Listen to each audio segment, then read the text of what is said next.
Hello, everyone. Welcome to the Town Hall meeting with CEO Curt Marvis and India Group CEO Raj Mishra. We're going to be getting started here shortly. We're just going to take a few minutes to let people file in. I'm Jay Sparks. I'm the Chief Product Officer of the company, and we'll see you shortly.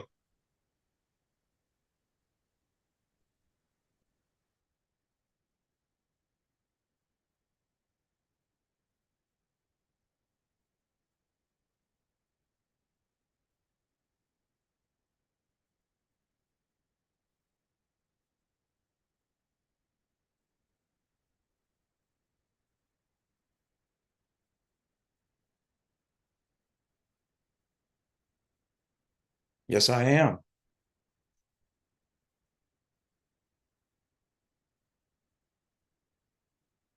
Okay.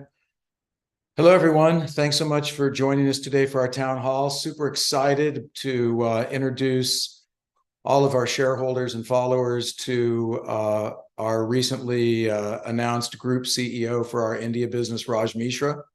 Before we get started with that, let's talk about the news that just came out about Q3. Hello, Raj. Hi. So we just put out our Q3 numbers, and I want to fill all shareholders in about those numbers, what's happened, and what our reaction is. First of all, the most important thing is we recorded our 10th consecutive quarter of year-over-year revenue growth. That's an amazing achievement for any company, but certainly in the times that we've been through over the last couple of years, where there have been economic struggles and other things, strikes, et cetera, it's a real testament to our whole team and the work and effort that's been put in by everyone to be able to achieve that record of 10 consecutive quarters now where we've had year-over-year revenue growth. Now, the truth be told is it wasn't as much as we expected or wanted. Why is that? First and biggest reason is because of the strike that happened in Hollywood for the writers and actors. As many of you are aware, the writers and actors went on strike in sort of May and June of this year, respectively. And that created a lot of havoc in the entertainment business. Now, the QUSA business, which has been growing extremely well and extremely quickly, does about 50 to 60% of its annual business promoting movies and television series. And what happened when the strike started is that every studio decided to pull back on some of their movie releases. They pulled back on television programming releases, whether it was a streamer like an Amazon Prime, Netflix, et cetera, or whether it was a major studio. The reason they did that was because with the actors on strike and standing by the writers when they first went on strike, is they were forbidden from promoting these movies and television series. The studios also made some veiled threats to the influencers that we use to promote those movies, that they would never be members of SAG or any of these unions if they were found sort of crossing the picket line, if you will, in terms of using their efforts beyond those of the actors and stars that were in these different productions to promote those. And so what happened is a lot of the content that we were teed up to do promotions for in Q3 specifically, and also to some degree in Q4, because the actors strike rather just ended on, I believe it was November 7th or November 9th of this quarter, we were affected by that. And it's very difficult for us to determine exactly what that number is. We certainly know there were a handful of projects which just out and out got canceled, and there were other projects which got pushed to a later date and delayed. Our basic sort of rough thumbnail sketch of what that is the impact was about $1 million on Q3 revenue, which translates to about $1.3 million, $1.3 million Canadian. And so that had a really significant impact, and one that, while we expected it to be relatively small when the strike started, became much more pronounced as time went on. Obviously, we didn't know, nobody knew how long the strike was going to continue. There was a lot of conjecture back then that it was going to end sort of next week, et cetera, et cetera. That didn't happen. It became a much longer strike than anybody ever anticipated. And we took the brunt of that. And we're still taking a bit of the brunt of that in Q4 and the quarter we're currently in. I think the most important thing relative to the results for investors is that the strike is over. And we continue to do work on major campaigns and major films. We're doing a major campaign for the Willy Wonka movie right now, where we have a recent influencer clip that has, I think, already received about 70 or 75 million viral views on Instagram, TikTok, et cetera. So we're well in business with this. The business is picking up again. And we don't anticipate, obviously, another strike, and we think we'll recover from that a bit over this quarter of Q4, but also certainly as we go through 2024. The other silver lining, if there is any silver lining to that sort of drop in what happened in Q3, is that it forced us to look into other areas that we were already either in or wanted to be in deeper than we were at that point. And the biggest one of those was the gaming area. We recently announced a campaign that we were doing for Call of Duty, which of course many of you are aware is one of the largest AAA video game titles on the planet Earth. We also completed recently a big campaign for Ubisoft, which is a new gaming customer for us for their title AC Mirage. And so we've got a lot of momentum that's happening in our gaming business, and our gaming business revenues continue to grow. When those combine back with what we expect to happen with the reinvigoration of the movie and television business, we think we're going to see stronger and stronger revenue growth in the U.S. business as we go forward. The other thing that happened is, as we've spoken about publicly and through press, et cetera, and one of the reasons that Raj is part of our team now and why we're so excited to have him is the move that we're making into the direct-to-consumer business. It's always been for years now the plan of the company to leverage the mass audience that we've developed through our broadcast television channel, the Q in India, through the increasing audience of our connected TVs, channels that we run, through the increased ability to reach people through our own influencers that we manage and maintain with Chatterbox, to be able to take all of that and combine that into something that can give us a lot of leverage that an average company would not have as they were pushing into a direct-to-consumer business. The first place we've chosen to do that is in gaming. So those of you that follow us know that we very, very recently, about 5.5 weeks ago, launched Q Games Mela, a new version of that, which includes not only free gaming, but also real money gaming. For those that follow our press releases and some of these other chats that we've had, the gaming business in India is exploding. I mean, it literally is a rocket ship, and probably in the next 12 to 18 months, India will overtake China and become the largest territory in terms of users on the planet Earth, in terms of people that are engaged in the business of casual gaming. So what this all sort of relates to and boils down to is that while we're super proud, excited, and frankly thrilled that we made another consecutive quarter of year-over-year growth, we're disappointed in what that number is, but we realize that there are reasons for it that are really quite temporary from the US side of the business, and really planned in terms of the India business as we shift our advertising push across our own platforms into promoting our own products and services like Q Games Mela. What that all boils down to is a situation where we knew that we needed new leadership in the business. And, you know, someone was talking to me the other day, I think it was actually Jace, about there's an expression out there that you build during a bear market. And we've chosen to take on that sort of attitude. And we've said, look, we don't know whether this is going to last as a tough market for small and micro caps for another 2 weeks, 2 months, 6 months, a year, hopefully not longer than that, but where this bear market has persisted a hell of a lot longer than any of us may have wanted to. But what we've made the decision on a while back is that we believe so strongly in the potential of our business, both in India and the US, that it was time to continue to build and do things like acquiring Maxim Tech earlier in 2023. And then once we made that acquisition, moving forward on our ability to push a direct-to-consumer model and start to take advantage of the audience that we enjoy in India of over 125 million people that watch Q-branded content every week. So as a result of that, I met Raj Mishra about a year ago and finally convinced him, after a number of different conversations, to join our board. Once I got him onto the board, I knew I was going to be able to talk to him more, and I could start to work on him and hopefully get him involved more in the strategy of the business. And most importantly, get him excited about what the potential is of our business in India, and hopefully get him to see the things that we've all seen all this time in terms of where we could go with the business. Now, during that process, and with Raj as a board member, he saw a lot of things that he wanted to change. And a lot of our early discussions were about what should happen and could happen with the existing business units that we had inside the company, and how we could do something that was going to grow those infinitely more than what we've been able to do to date, and to really, turn it into the rocket ship that we've always believed it could be, and that we all believe now that it will be.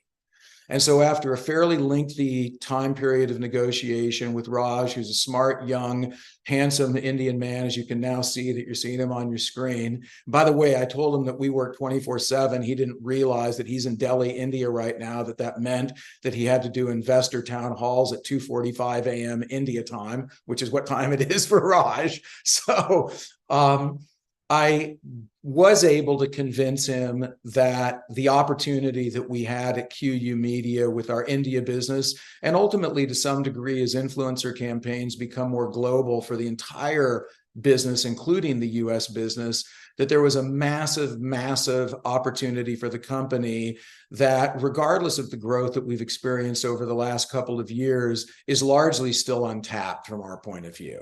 And that we've just really laid the foundation for where we can go, and that the rocket ship ride has never really materialized the way that we thought it would, and that we believe it will as we go forward.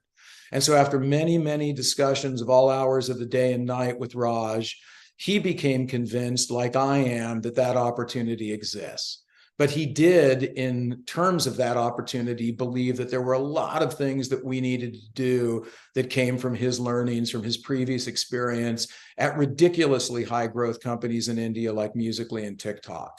And so what I want to do now on this call, and we'll take questions later, is I want to turn it over to Raj so that he can share with you. There's actually a 36-page deck that exists that goes through all of the details of what we're doing as a company to really turn this business into the direction that we want it to. And what we like to talk about is making sure that the whole is greater than the sum of the parts. And that's what we're doing right now. This today really marks the 1-month anniversary of Raj and his position as Group CEO in India.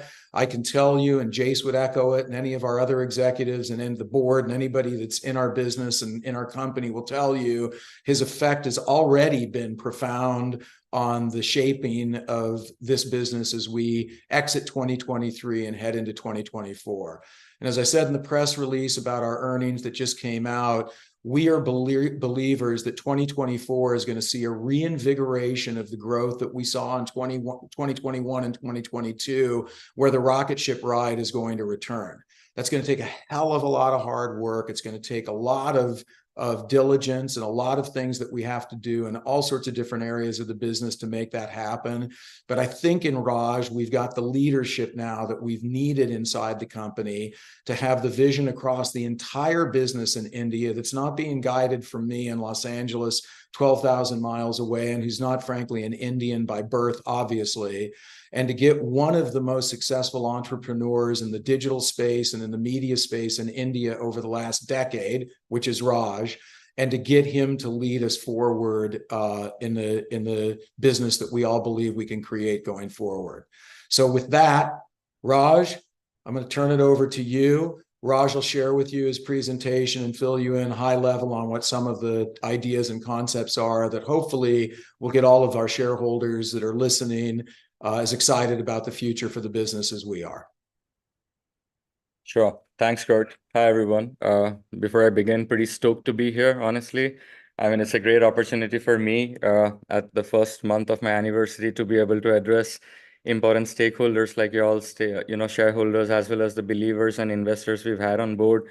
So look, as Curt said, I honestly didn't join QU Media by looking at the numbers, what they have been crunching year on year, or the revenue numbers, or how they've really diversified as a business. I personally joined in for a couple of things. One is the opportunity, which is really there in front of us, which is split wide open. Like, we've diversified our business, we've pivoted into multiple, value proposition. And that's the big opportunity which I personally felt we had. And second is the potential in the team and potential in our company to really try and leeway all those opportunities, what is there in front of us. These were predominantly a couple of reasons for me, apart from, of course, the charm which Curt had into, talk me in to take this, big position within the company, because it's a big challenge and, at the same time, a learning curve for me to try and get my learnings as well as, try and do my bit to get the business shaped up and really, reach new heights. So yeah, pretty stoked to be here again. And if you all allow me, I'll just quickly share a presentation. The idea again for sharing this presentation is to just because there are important people who've dialed in on this particular call. Our vision is to be as transparent as possible as an organization, to give you guys a larger dipstick into what we're really trying to build together as a business unit, and that'll give you a bird's eye view on what's there to come in the near future, because whatever has happened in prologue, y'all are pretty much privy to it, but right now is the time to look beyond 2023 and curate a very substantial beat plan for 2024. So to start with, one of the principles which I personally experienced in my life while working for organizations like, Musically, TikTok, ByteDance in general, is the North Star metric.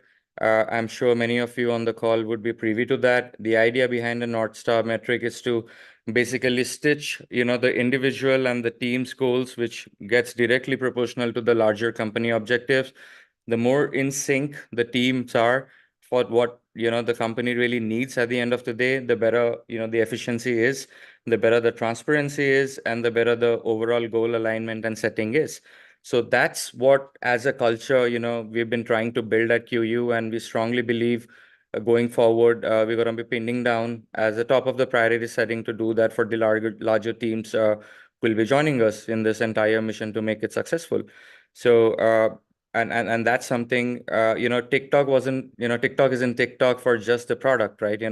It's all the teams. Once I joined in, I experienced all the teams.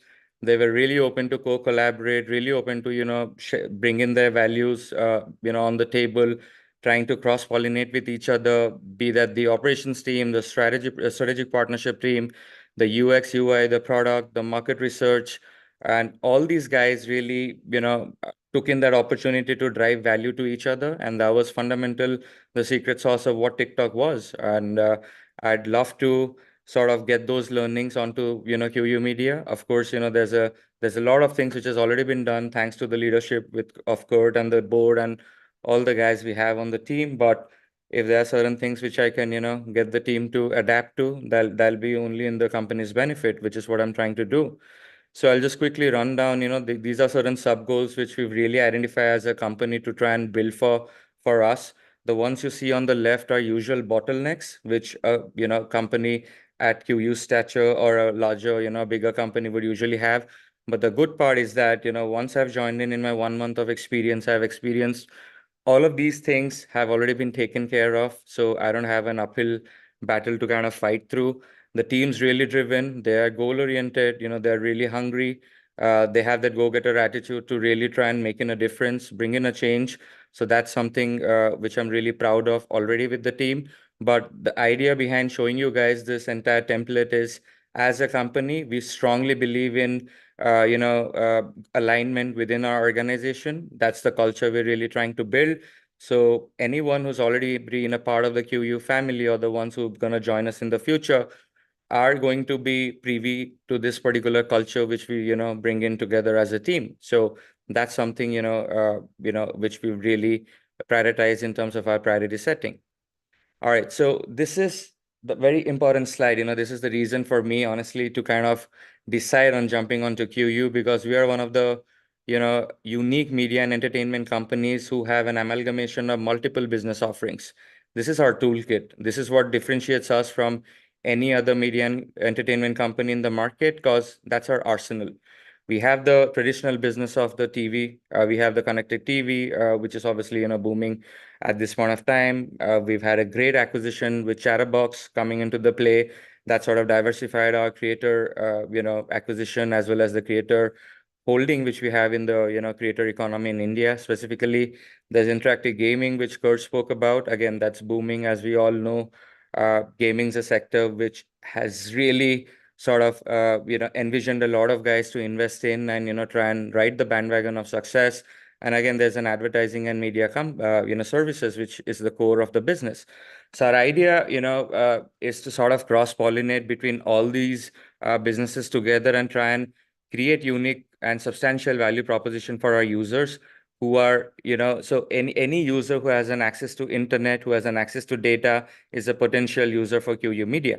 And that's our endeavor, to really try and create that value prop for those guys to get something out of our entire ecosystem. And that's the endeavor, what we've been trying to build. And going forward, we're just going to be more stronger in trying to, take care of that narrative.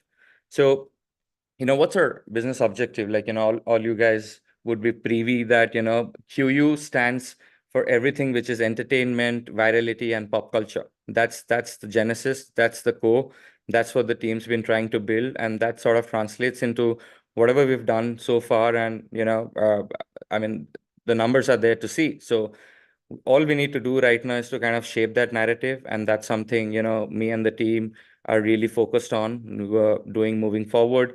So in this slide, you would see sort of a beat plan for 2024. There's a lot of stuff which we need to do together as a team when it comes to create virality, when it comes to create a community, when it comes to doing guerrilla marketing stunts, which will sort of empower a user to really extract that real value proposition from QU, and also help us position ourselves as a top shelf media and entertainment company in the country. So that's precisely what's going to be our beat plan for 2024 going forward. So there's a lot of things which are there. I don't want to go into the detail in the interest of the time, but yeah, just to kind of give everyone a heads up, we are really, really focused on getting all of these things which is there in front of you done over the next few months. And again, the marketing objective is again a derivative of our business objective.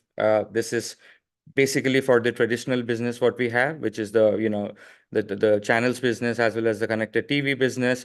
Our idea is to obviously try and increase the awareness, the ratings, and the penetration in the tier 2, tier 3 diaspora. That's the real India. That's what I have personally experienced in TikTok. But for us, the larger pie of adaptation and penetration was the tier 2, tier 3, and tier 4 diaspora. And that's exactly what our marketing objective at QU Media is. Like we absolutely want to leeway all the opportunities which are there to try and get to the right audience and get these guys engaged onto our platform, get these guys hooked, and curate some sort of synergies for their appetite to consume content, or sort of be engaged on a mobile app or a platform, and try and do that through whatever arsenal we have at QU Media. So we absolutely want to be standing out, one of the unique identities in the market, which has a very distinctive value proposition to be offered to the users. So what's our marketing strategy? We obviously, like I said, our idea is to create unique value proposition, but we are adapting a blue ocean strategy, which will sort of showcase each and every attributes of what QU really stands for, what's in there for all the different stakeholders who are really involved, and get these guys organically jump onto the platform rather than us being force feeding that we are a great platform, come and sort of have a great time on our entire offering. So that's something which is the genesis and our idea of really trying to adapt to this. So the model which would really love to apply and which sort of really fits in well is the race model. It's basically an omni-channel platform, an omni-channel endeavor to try and really reach out to the right audience. Obviously we know the MLM marketing model really works. There's a different marketing, funnel which really works, but a race model is something which is very more directed for us, which can not just help us reach to the right audience, but get these guys act as well as convert, as well as get these guys stay on the platform, because these are all which adds up to our attributions of the DAOs, the MAUs, the first day, 5th day, 7th day retention, all of these important metrics which are there for us to look at as a company. I think, if we do these things right, I think it's just opens out a clear path for us for success. So, and just a few examples for you all to envision, like what exactly would these model really be applied on. So on reach, the idea is to obviously try and increase our brand visibility and attract potential customer. How do we want to do that? We want to amalgamate a lot of these efforts, channelize them in the right direction so that the messaging is loud and clear. The messaging is derivated in a way we do subtle form of marketing and we do very tactical form of engagement related attributions so that the brand's really exposed to those guys, and that's something is at top of our priority setting. And how do we really try and get these guys convert? Again, there's a lot of opportunity in terms of brand building and brand consideration, because our idea is to be in the TOMA subset, the top of mind awareness subset of users, because we are competing with the best of the best media and entertainment companies globally, and we absolutely need to have a distinctive reason for these guys to be converted onto our platform and stay there for long. And that's exactly what we're trying to do through this strategy. And again, how do we really try and engage with these guys? I mean, uh, the sort of base of the pyramid, if there's a Maslow's need hierarchy theory, is a physiological need. So for us, that need is sort of attributed through community building. We absolutely need to develop a community which acts as a base for us, so that that can sort of funnel down to larger growth and larger metrics which we all really want to achieve together as a team. So that's how we plan to implement the race model for the entire business. Again, like Curt, spoke about the gaming business, and the direct to consumer market, especially in India, is really popping. If I, got to talk about a stat, the stat which I read about, India is projected to cross $100 billion in the market cap just in the direct to consumer space by 2025. That absolutely talks about the enormous potential which this entire industry has to offer to us. And since we've already had a lead and a head start in this entire space, all we want to do is leverage that opportunity and try and create milestones for our gaming endeavor, so that not just through gaming, but there are multiple other things we are thinking through to venture out in the direct to consumer space, which could be an absolute reality moving forward. And India is a market where engagement has been the biggest driver for growth. And a lot of these apps who have been doing well, they've just one thing, they've just done, I mean, they've done many things right, but one of the core things they've done right is to engage with the right set of audience, give them a reason to really come back and stay sticky to the platform. And that's exactly what we're really trying to do with Q Games Mela. Our objective is to absolutely try and build the brand awareness, get the user acquisition in place, and also, like I said a while back, focus on key attributions like the DAOs, the MAUs, the retention metrics, the drop-off rates, and all of these things are top of our priority setting at Q Games Mela. So how do we really try and do that? We need to build awareness, user acquisition, and retention as a pillar strategy. So there's a lot of growth hacks which really needs to be done, which we are really focusing together as a company and a team to do that. Because at the end of the day, we just don't want to be a platform for people to come and play games. We would rather aspire, and our endeavor is to become a community wherein there's everything. I mean, there's value proposition for each and every diaspora of user. If there's an avid gamer who comes in, he has an opportunity to monetize his learnings and experience and impart his knowledge to the larger group. If there's an aspiring gamer, we would love for him to come in and look at a repository of content, learnings, hacks to really become a better gamer. So how do we really localize that entire experience is something the entire team is focused on right now. So moving forward, you would see a lot of cool initiatives, which, the entire gaming business will try and put in together for us to kind of scale up that narrative in India. Uh, you know, so how do we really drive the real money gaming, which translates to revenue, which translates to, a lot of metrics, which is profitability, for the company. We would love to, get down to the business of really making a larger revenue stream out of the real money gaming. Obviously, we've been hit with the GSTs and all of these world in India, but we are there to coexist with such challenges. We are thinking every day, every minute, every second of the minute to kind of innovate and figure out multiple new revenue streams, which can sort of help us stay afloat and try and drive this rocket ship even further, because we've already taken a head start. We are already there in the air. It's just about refueling mid-air and try and even take a higher ground. So that's something which us and the team have been really focusing on, and that's a trump card for us, honestly, in the business. That's how I got really excited to join hands with Curt, because I personally have seen and been privy to the value which, gaming in general has. And if we, honestly do certain things right and start building the community, we can absolutely become one of the top sell, gaming platforms in the country, not just in India, but the, idea is to go into emerging markets, into markets where there's sticky audience of gamers who are already there. So that's something, which you're going to see in 2024, and the work's already started. It's all about calibrating our efforts and channelizing it with realistic goal settings, but still aspire to do way better than, where we are as a group right now. So again, as we already covered this, esports again, in general, like we know how it's popping. So our idea is to again, get into esports, get into live streaming, get the entire gaming creator community, have multiple sources of monetizations and revenue. So that's something, which we are really building at the background. And you would see a lot of these being funneled down into actionables moving forward because the work's already started there. Moving on, look, for us, it's really important and it's really symbolic for the company to have its own identity when it comes to a brand. So right now, what we really are focusing on is to have a very strong narrative in the market. What exactly QU stands about, what exactly is the messaging which we want to give out to all the different stakeholders. So whatever is our physique, whatever is our persona, the culture, the reflection and the values and the core principles of the brand is something, which all of us are trying to focus on. So whatever you see going forward in the future when it comes to the narrative, which we really want people to decipher value on, would be a function of the entire brand identity prism, which we are trying to build at QU Media.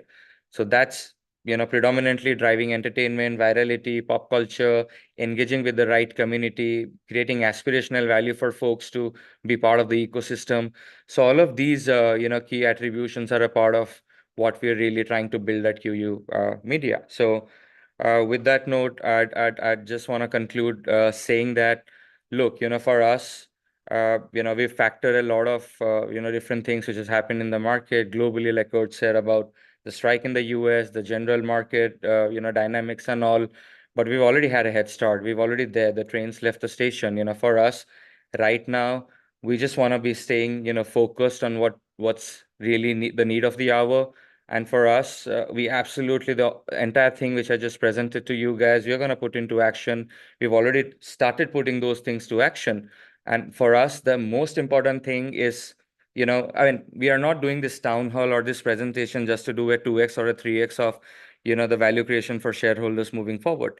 For us, the bare minimum, what we really want to do over the next, 6 to 8 months is a 10x of, the shareholder value creation at a bare minimum. But if I have to, I mean, pardon me, Curt, if I'm quoting this, but we really aspire to do a 40 to 50x of, what's, the shareholder value creation, which could do as a company, which is 100% possible right now. It's all about setting realistic expectations in the market and factoring a lot of these, challenges and bottlenecks, which any business and any company faces.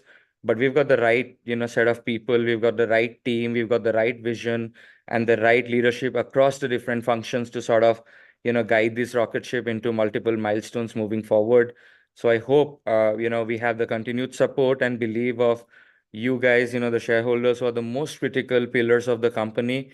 And we promise you as a group that we are not going to disappoint for sure. We're going to absolutely, turn around everything what's happening right now. And we've already had some great success. It's just about, calibrating our efforts in the right direction and create more, sort of equity for all of you guys and having more skin in the game moving forward. So yeah, with that note, I'd like to, conclude my presentation. I hope I really didn't go overboard. And I'm going to pass it on to Mr. Curt Marvis to take it up from here. With the thanks, Raj. Particularly impressive at 3 o'clock in the morning. One of the questions that was asked was, we're thrilled to have you on board. How big do you think this can grow and why? I mean, you spoke about that a little bit, but maybe you can talk a little about the why and how it relates to sort of your TikTok and Musical.ly experiences. Yeah, look, I mean, a plain answer would be that I've been part of a 0 to 100 journey. I've seen, what exactly a zero is when Musical.ly was the first app to, venture out in the short form video space in India. There was Dub Smash that already had a huge market. So people did rule us out that they don't want to do, much of a, they're not going to bring in much of a difference because, they're just a new app. But what unique we did was to create, as I said, a substantial value proposition for our users. We really started building a community. We really did things, tactfully in a way that, the entire audience and community sort of pivoted and, came back and started using our apps, and, we drove back value to the community. So, why would be the reason? I mean, the answer to that would be we've already have, forayed our endeavors into this. We already have multiple business units to really try and, create their own success metrics within the company. So if, as I said again, like, if we all have to cross-pollinate between our businesses and try and create that unique identity for our brand, then for sure, there's just nothing stopping us. Uh, I've experienced that, and I strongly believe that it's all about using the right opportunity to, scale up, and we're already on the right path. I see that. It's just about staying vigilant and staying patient, and just there's just nothing stopping us from there. Okay. Looking here, other questions. You can type your questions, by the way, into the live chat stream. See if there's any more here.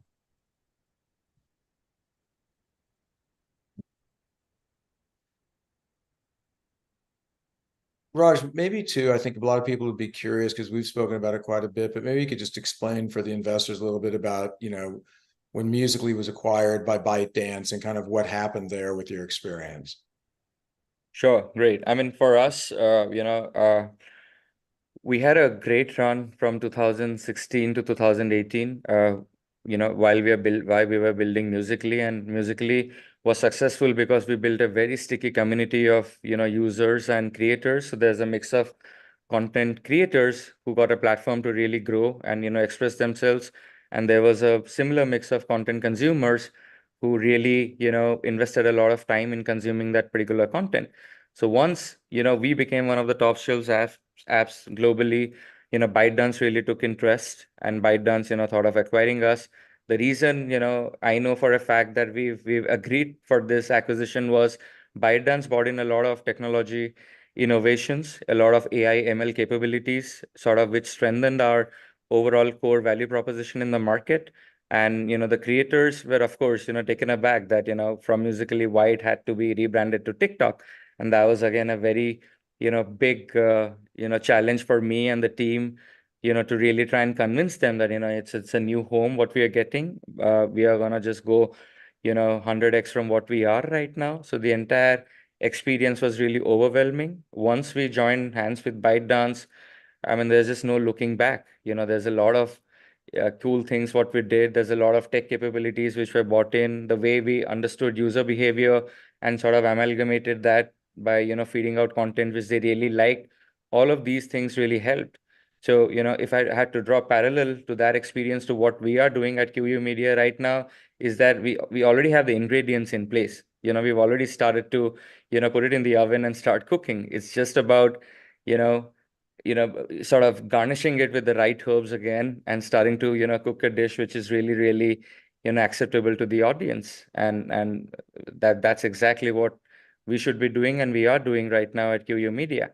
So my experience was, that, if that answers the question. Okay, yeah, I'm going to take sort of a combination of Nicholas and Yuri's questions. First thing is the decline in revenue in India. As I mentioned, we've been making a shift throughout all of 2023 of using our own platforms through influencer marketing, the television channels, et cetera, to begin pushing out our own direct-to-consumer business. We're big believers, and Raj, I know, agrees with this because we've spent a lot of time on it, that the revenue hit, if you will, that we take on some level from taking ad spend and ad time on our own channels and pouring it into our direct-to-consumer business will more than meet the decline that can happen in that. So, for example, if you've got an ad that's on the channel advertising Coca-Cola or whatever it might be, and we're using that time to promote our own internal businesses, obviously you are making a shift of going from a third party that's paying you to your own interest that's driving them into that. Well, that takes time. And, the truth is it was a little bit of the perfect storm last quarter in terms of our move to do that. We still have not anticipated and hoped that the market was going to return to a healthier state than it has. But the bottom line, which is a shift over a bit into Casper, let's see, I guess it was Yuri's question, is that we've done our best to manage fueling the growth of the business in what has continued to be a depressed market from a share price perspective. You guys that listened to these calls previously, I'm sure have all heard me say that 2.5 years ago, when we had a fraction of the assets we have today, when our run rate might have been $5 million annually at that point, and we had a $100 million market cap, we were trading at 20 times revenue. We now, are 35 or $40 million of revenue, and we're barely scraping at 1 times revenue. Why is that? And then we have many more assets and much higher revenue. Well, it's not a function of what's happened in the business. It's a function of what's happened in the markets, which we obviously don't have much control over. So we've been trying to manage and balance for the last 2.5 years the fine balance between being able to grow the business and having the capital to grow the business with the demands that are placed on us because of a dwindling share price in what's been a horrendous small and micro cap market. I mean, for those of you that are Canadian that are on the call, can't imagine there's any of you that are not keenly aware that the market in Canada has been abysmal for over 2 years now. That's from everything from volume of shares traded through the pricing of most of the stocks are out there. And of course, there's your occasional AI-based stock or lithium or whatever it may be that's kind of performed better. But for the most part, on an overall basis, we've actually performed better than many or even most companies that are out there. With that said, we still need fuel in the tank. You can't win this race. You can't build this with no money. And I would argue that there's not a company that you can look at out there that has been able to achieve growth just purely from organic growth. And this includes companies like ByteDance and TikTok and Musical.ly, et cetera. They were investing capital into the growth that was there in their business. So the answer to the question is that we do believe that we need more capital in the business to continue to grow. We're doing everything we can to figure out ways to do that on a minimal basis and keep things moving forward. So we're trying to be conservative. Of course, we'd like to have $25 million of cash in the company right now. We can't do that under the current conditions. And so we're going to continue to make moves that we need to make that can continue to build the ultimate goal of what we're trying to do, as Raj said, is whether it's 10x, 20x, 50x, or whatever it might be, we're trying to have a material growth in this. What I think Raj said earlier, and I can say it again myself, he didn't join this company so that we can be 2 or 3 times the size that we are today. I guarantee you he had other options than coming here for that to happen. And so that's what we're looking to do. We're going to be as conservative as we can be about raising capital along the way, but we also believe that more so in 2024 and going forward, based on the investments that we've been making into the business, chiefly the gaming business as our first move into direct-to-consumer, that the payoff will far outstrip the amount of capital that's being placed in there, or the slowdown that's happening. John, so how long is bear market? Look, I guess if I was able to predict the length of the bear market, then I would be an analyst on CNBC right now. I don't think they can do it either. I mean, look, the fact of the matter is I don't think we ever anticipated in spring of 2021 that we would now be 2.5, 2 3/4 years into what's been an extremely challenging market. We've had to do what we've had to do, and we've tried to slow down. We've talked about slowing down our revenue growth to cut costs, to be able to make things work. But at the same time, we can't stop the train from running down the tracks. We have to grow this business. And so that's where we sit right now as a company. And, as I say to a lot of you, and we have one-on-one discussions, et cetera, the people on this call are all major shareholders in this company. And we're here as shareholders to see the value of those shares grow dramatically in value as we move forward. No one is more chagrined about the share price of QU Media today than we are, but we fully believe that we can turn that around. We believe we can turn it around in a massive way, and that's why Raj Mishra has joined the team at this point.